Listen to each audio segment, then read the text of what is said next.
Akashvani Imphal R.K. गोरानी न पाउ पाजरी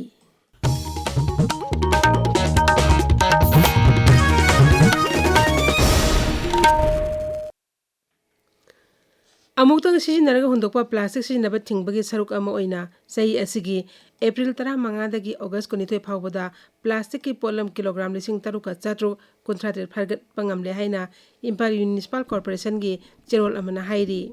plastic सिंग असे अयामना थंगाल बाजार पौना बाजार लिलोंग थौबाल बाजार वांगजिंग बाजार हैरोक बाजार कक्सिंग बाजार बिष्णुपुर बाजार उरीपोक सगोलबन कैसामपात थांगमैबन वांखै आंध्रो पार्किंग लमलोंग बाजार नचिंगबा मफमसिंगदगी फागलखिबनी पोलमसिंग असी रिसाइकल तौनबगीदमक मेघालयदा थाखरे हाइरी फ्रीडम फाइटर हाइपो जादोंना लेखिदबी मफुद्रामरी सुबक कुमोन थरोमगसी इम्फाल की कैसामपात लाइबा जादोंनंग पाक्ता पांगथोखरे कुमोन थरोमसी कबुई यूनियन मणिपुर सिंधुना महाबली कबुई खुलदा लेबा यूनियन असिगी हेड ऑफिसरसु पांगथोखी फिल्म फोरम मणिपुर लिंखटखिबी कुनमाथोई सुबक कुमोन थरम ngasi पैलेस कंपाउंड लेबा Manipur state film development society की ऑडिटोरियम दा पांगथोकली थरमबसी गमई लेनेना फोरम मस्ते यावरिबा गिल की मिहुत सिंगना तोंगान कल्चरल प्रोग्राम सिंग उटकनी संगनारब हॉकी सानरोय मेजर ध्यानचंद मपोंग निमिपुंग asi जाति असना नेशनल स्पोर्ट्स डे हाइना पालन तौरी मणिपुर दसु sports authority of India STC कुमल लंपांग सिंधुना ngasi नेशनल स्पोर्ट्स डे पालन तौरी कुमसी सही हिरमना sports to promote peaceful societies हाइबसिनी थरोमसी तोंगान मफम सिंगदसु पांगथोकनरी पौना बाजार लेबा श्री दिगंबर जैन मंदिर परिसर दा नुमित 30 चथागदबा 10 लक्षन परशुवन सपर्बा ngrangdagi हौखरे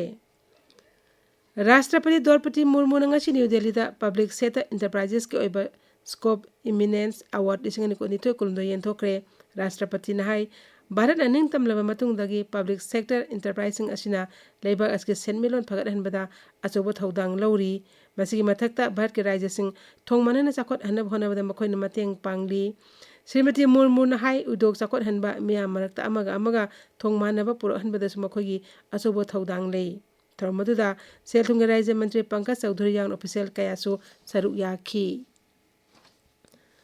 प्रधानमंत्री नरेंद्र मोदी ने टोक्यो पांगथोक भारत जापान इकोनॉमिक फोरम वांगांगलदुन हाई हौजिक फाउबदा भारत जापान की तोंगान company semiconductor battery robotics जहाज साबा न्यूक्लियर एनर्जी की लमदा सेंगो सागनबा $1 बिलियन निफुरोंगी सेंफम थादरक्रे मांगना हाई पोचै सेम साबा ऑटो सेक्टर लेबाक अनिना पुन्ना थबु तमिनदुन खुमांग यांगना चंगसिली फोरम वांगांगलदुन जापान की प्रधानमंत्री शिगेरु इशिबिना हाई जापान की एडवांस टेक्नोलॉजी का भारत की थबक तौद हैसिंगबगा अनि असिना पुनसिंदुना सेलतुंग फिबम फगत हली भारत की मेक इन इंडिया दा जापान की कंपनी सिंग अचोबो थौदांग लौदुना पुन चेमिनरी ngasisu जापान की कंपनी सिंग भारत सेल थादबगी याना वारोल कया सही तौनखी केंद्रीय गृह मंत्री अमित शाह से असम की लाचित बरफुकन पुलिस एकेडमी नौना साबा नेशनल साइबर फोरेंसिक लेबोरेटरी संगाखरे थोरमद वांगांगलदुना मंत्री नाई साइबर सिक्योरिटी अमदी फोरेंसिक साइंस असि मियामगी यामना मरु ओइबनी मसिना आराम तब कयादगी अमदी मियांगी लन थुम अमदी थबक थवंगस अकाय पिरप याबसी गाकथोकनी श्री शाहना राज्य असकी खारगुलीदा नौना साबा राजभवन की ब्रह्मपुत्र विंगसु संगाखी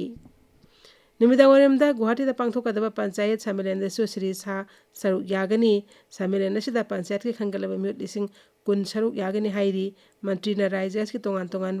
मफमसिंगदा पांगथोकपा थोरमसिंगदसु सरुक यागनी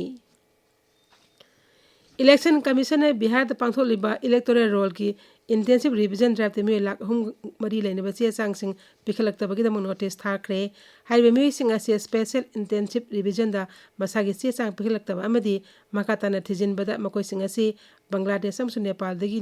आइना यादमंग भारत चांगसिलखिबा मियोसिंग नि हाइरी पाउलोइजरे